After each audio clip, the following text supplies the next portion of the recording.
Hey you guys, it's Peter, and I'm back. Of course I'm back, I'm not going anywhere. Beast!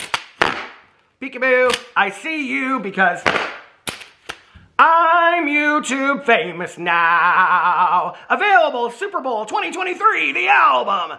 Dad, shimmy shimmy, F. Rock on gold dust, woman. Beast! How are you guys doing today? Super Bowl weekend means absolutely nothing to me. Did you watch my previous video that I filmed? So I hadn't filmed a video in like 3 days over here because if you watch my previous video, you'll know this. I had a tooth extracted on Wednesday, and Wednesday night, my whole mouth was sore. Thursday, I woke up, my mouth was sore. Friday, I woke up, my mouth was sore. Today, I woke up and I felt much better. And so I was like, I'm gonna film a bunch of videos. And then I sat down and I announced that I was gonna film 2 drama videos today. And I got done with my first video, and as soon as I got done with it, I was like, oh my God, what is going on? Why is my mouth hurting so bad? So I had to sit down and relax for about 20 minutes so that my mouth could kind of relax a little bit. So I don't know how I'm gonna have to ease myself back into this after having this. Listen, Linda, this tooth pulling business, it's no joke, okay? It is no joke. So anyway, I did my last video talking about Jeffree Star, Jacqueline Hill, Manny, MUA, and the lies of the NFL his NFL boyfriend and all of that kind of stuff. So that was my last video. Today I want to do a video talking about, will Mikayla Nogueira and Jeffree Star collab while they are at the NFL in Arizona. So, if you didn't know, Mikayla is in Arizona at the NFL. Mikayla is at she's at the Super Bowl, okay? She's at the Super Bowl, and she went to the Drake concert last night. Jeffree Star was at the Drake concert last night. Jeffree Star had a threesome before he went to the Drake concert last night. He talked all about that in his Instagram story today. He also tweeted it out. He wanted the whole world to know that he was getting it from every way, okay? He was getting it every way that he could possibly get it, okay? So from all kinds of NFL players and everything. And then it was interesting because he tweeted out that NFL players are better cuddlers than rappers, which is interesting to me because I don't necessarily associate a threesome with cuddling, but I might be wrong. So anyway, but he put that out there into the world, and Mikayla has been feeding out how Fenty Beauty sent her to Arizona to go to, it's kind of like, not necessarily, well, it is a brand trip. It's a brand trip to go to the Super Bowl because Rihanna is the halftime show, and Rihanna, who owns Fenty Beauty, is, sending these people out there, so Mikayla got to go out there. Here's, first of all, one of my questions, and just a general question, not to Mikayla, but to anybody. When you catch these beauty influencers doing something like, forget about mascara for a second, okay? And the fact that she may or may not have lied about these lashes or whatever. We're going to forget about that for just a second. Oh, I'm going to talk about it, but let's just forget about that for a second. She didn't disclose appropriately, okay? She did not disclose appropriately on that TikTok. And that is a violation. That's against the law. She needed to disclose on that. It's against TikTok's terms of services and things like that. What I'm interested in is, when are these beauty brands going to stop rewarding people that are violating guidelines in terms of services, and they are going to, reward people that are actually following guidelines and terms of services and doing it correctly, and they are going to hold these people accountable? It's, for me, it's not just the consumer that holds these people accountable, because people will say, well, then stop buying the products that they're pushing and things like that. Okay, well, that's one thing, right?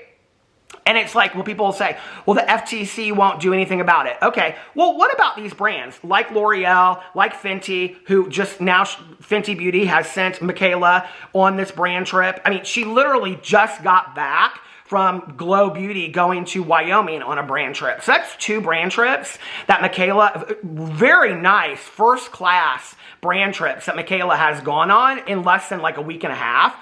That she has gone on. So basically what that's saying is these brands have absolutely no issue whatsoever with beauty influencers breaking the law and doing things incorrectly. So I'm kind of starting to wonder, like, at what point these brands are going to be holding these people accountable too. That would be interesting to me as somebody sitting on the outside watching this, you know, and I also would be interested to know what other beauty influencers think of that. Beauty influencers that do follow the guidelines, that do follow FTC guidelines, that do disclose appropriately and do it the way that they're supposed to. Like, what do you think about that? What do you think about the fact that you get all these missed opportunities and you're never asked to go on brand trips or sent tons of PR or all this kind of stuff, but then the people that break the rules, you know?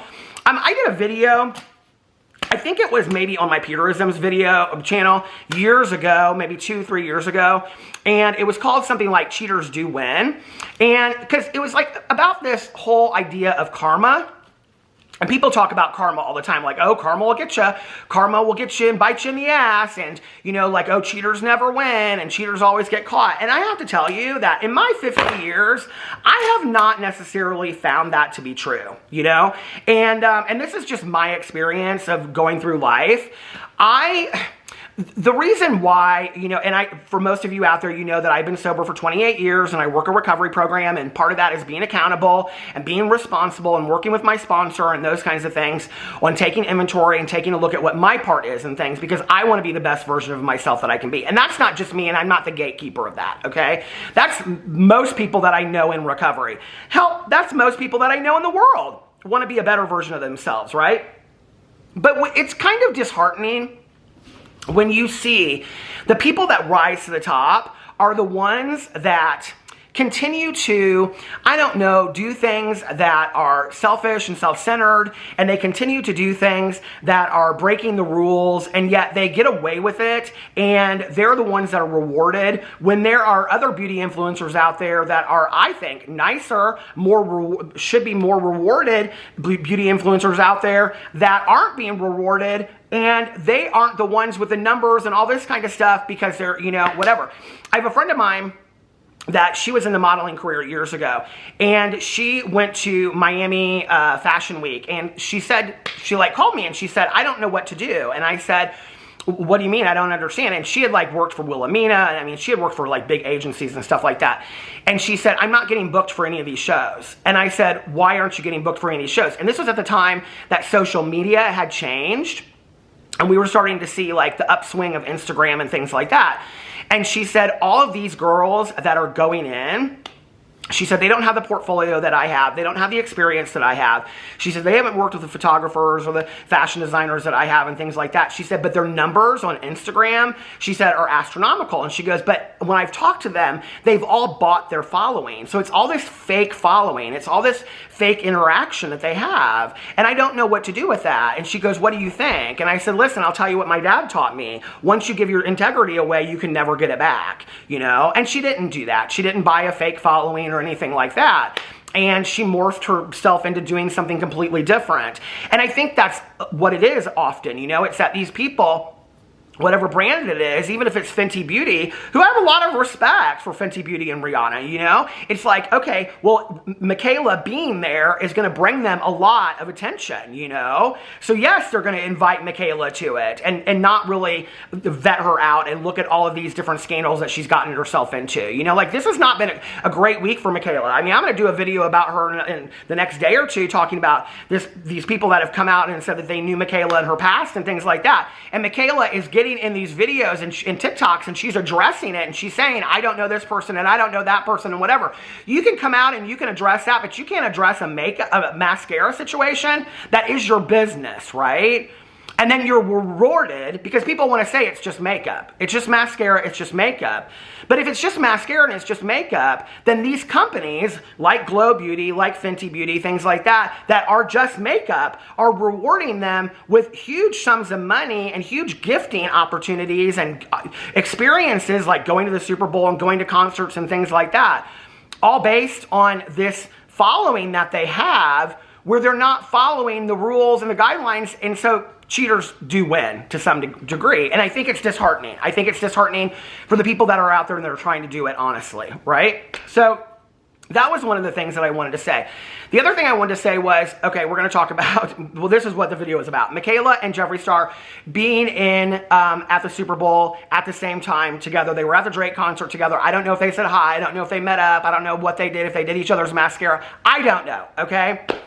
But people are speculating that they're going to do some kind of collaboration together. And if you remember, when Michaela was out in Wyoming and she was out there for this Glow Beauty brand trip, Jeffree Star did this TikTok announcing that he had reached out to her. Here you go. This is what he had to say. All right, y'all, I'm just going to say it once. Yes, I see your thousands and thousands of tags that Michaela is in Wyoming. I'm sure she's had that brand trip planned for a long time. Jackson Hole is like 6 hours away from the Star Yak Ranch. But I reached out. I invited her to the ranch. I said, let's do something together. Let's try the L'Oreal mascara on camera. Or will the contract not allow it? She's seen it, and she has not responded yet. So that's what Jeffree Star had to say. Now, what's interesting about this is that shortly after he posted this, she was already on her way home. So it wasn't like she was going to like stop mid-flight and be like, stop, I have to go back for Jeffree Star and do this collaboration, right? And in fact, she didn't even respond to him publicly. So to this day, we don't know if she responded to him behind the scenes or what, right? But it is interesting that they are both in Arizona for the Super Bowl. And I was like, when she went back home, I thought, well, if they were going to get together and do this collaboration, that was their chance, even though they were 6 hours apart. And now it doesn't seem like that's going to happen, right? I mean, they're not going to do it 3 months down the road because this would be the time to do it because this is when everything is heated up. But now they're in Arizona together, and I'm like, okay, well, this would be interesting. But when you think about it, for why Jeffree Star would want to do it and why Michaela would do it, I've talked about this a lot in previous videos. Like, for me, it's kind of this pathetic move. Like, Jeffree Star is he acts like he's reading Michaela, but he's not really reading Michaela. In fact, it almost kind of seems like he's a little bit intimidated by the power that she has. To me, that's how it comes across to me, right? And because he doesn't really want to call her out on anything, because like when he did the TikTok reviewing the mascara, all he said to her was, Michaela, you set the bar now. I used to set the bar on YouTube. He didn't come out and say, you're a liar. You lied about this mascara, you know? And had he said that before? Well, interestingly enough, he kind of had, and I actually found it. So let me share with you what I found. I was going through his Twitter, don't call him sick with the tweets. I was going through his Twitter the other day because I was looking up receipts for my previous video, and I found on here that Lily Marston had tweeted out on 1/25/23. She had tweeted out the two eyes next to each other of Michaela's, and she said, how does one come back from not only this, okay, ... And then this other person responded and said, with a video of Michaela, this spaghetti person, and said, the way it's literally coming off the inner corner and you can see the glue. And Jeffree Star responded to it with a broken heart, okay? So basically what he's saying is that he's brokenhearted over the fact that she lied in this review that she did, okay? So there's evidence of the fact that Jeffree Star, he knew, or he's calling her a liar. Not to mention all the other claims that he said, these bees can't stop lying to their audience and blah, blah, blah. I've already said that enough in previous videos, so I'm not going to say it again, but he said that before. What's interesting when you go underneath here is the responses. People do not want Jeffree Star underneath here. Somebody said, girl, go away, you racist. Jeffree, my love, LMAO. I thought I blocked you, Jesus Christ. Oh my God, the racist has something to say. I mean, people go on and on and on. They are not the neo-Nazi. No one invited you. Nobody is happy that Jeffree Star is responding in here, okay, to Lily Marston. It's kind of interesting, honestly, because then when you go over to TikTok, it's like, oh, Jeffree is the most honest. Jeffree's the most honest reviews in the entire world. Doesn't mean he's the greatest person in the entire world, you know? So interesting that Jeffree would come out and say that he's brokenhearted over this fake review that was done, that was apparently some lie, right? Because when you go over here and you look at the TikTok where he came out and he said that, somebody responded and said, like with these faces, these emojis, I want drama. And Jeffree Star responded and said, I don't. I just want honesty and integrity in the beauty community. Is that so much to ask for? Jeffree Star wants honesty and integrity in the beauty community. Jeffree Star. Jeffree Star, who just lied about having an NFL boyfriend for the last month, wants honesty and integrity in the beauty community, okay? Jeffree Star, who just came out and said a month ago that he was going to release a TikTok that weekend talking about all the things that he had gone, all the hell that he had gone through in the beauty community, and he was going to expose some secrets. That TikTok, that's still not out, and I talked about that in my last video. That Jeffree Star wants honesty and integrity in the beauty community. That Jeffree Star. Okay, girl. So that's the first one. And then the next one is, somebody said, in a few months he'll be giving an apology video. He enjoys drama. And Jeffree responded and said, you sound really delusional, which is what he calls everybody that comes for him. An apology video for what? I genuinely think she's great and invited her over to my ranch. So he genuinely thinks she's great. He genuinely thinks this girl, who apparently is still on contract with L'Oreal and can't do an honest review, is great. And he's brokenhearted and is calling her a B, because he said in his tweet, if you go to his Twitter, he says over there, these effing Bs can't stop lying to their audience. He really thinks she's great. Okay, Jeffree, you really think she's great. So that's what he has to say. So he's going to reach out to do... Jeffree Star is the biggest clout climber in the entire world. And what's really kind of funny about it is that back in the day, he was somebody that would do collaborations with people because other people's careers seemed to kind of depend on that. So sure, he could say, well, I did videos with this person, I did videos with that person, I did videos with this person, that person's career, like it really grew off of mine. Jeffree Star is the person that is clout chasing off of Mikayla Nogueira at this point. He's the one that wants the clout. He's the one that's going for the clout. He's the one that's running as fast as he can in her direction. It'll be funny to see if Mikayla gives him any attention. I think there's probably, I would have to believe, a part of Mikayla that's like, should I do this? Like, I should do this because it'll really stir up the internet and it'll get people talking. But I think in the long run, honestly, and this is where people are like, you know, they don't listen to what drama channels have to say, and then down the road, people are like, Peter, you should be a PR agent. Listen, I know. At this point, if I had $1 for every time somebody said in the comment section, Peter, you should be a PR agent. I'm telling you right now, if Mikayla Nogueira does a TikTok with Jeffree Star and makes nice with this man, it will bite her in the ass, okay? Maybe not initially, maybe not a week down the road, but it will be the beginning of the end for her because people will be done with her. It will be, she'll split her audience. Because yes, there are a lot of people that are like, oh, he does such honest reviews and stuff like that. But it will also show people where she stands. And people, there are a lot of people who aren't happy with her right now anyway. You know what I mean? And then for her to go over there just to do it as a PR stunt or a drama stunt on TikTok, not a smart move. So, girl, I hope you enjoy your concerts at the Super Bowl, and I hope you have a fun time out there, you know, with your fiance, and you have a great time, and she's going to take her bath mat home, she said. She got a Fenty bath mat for the Super Bowl. She's going to take it. I hope she's enjoying it. I hope she is, okay? But, girl, be very careful. Be very, very careful. You know, this is the thing that I think people forget. Jeffree Star wants to paint this picture, like, you know, he'll get in these Instagram stories and he'll say, if you knew, if you only knew behind the scenes the hell that I went through. If you knew what everybody put me through. Okay, what, girl? Laura Lee, Nikita Dragon, Manny MUA, all those, put them in a room, okay? What did they do to you, girl? Did they take you down? Did they take you down? All those people over there, they took you down? I'm sure they have some stories on you too, you know? I wonder what their stories are on you. I wonder if Jeffree Star really came out and told his truth and everybody else came out and told their truth. I wonder what we would really think at the end of the day. Anyway, let me know what you think about all of that in the comment section below. I love you guys, and I will see you tomorrow. Bye.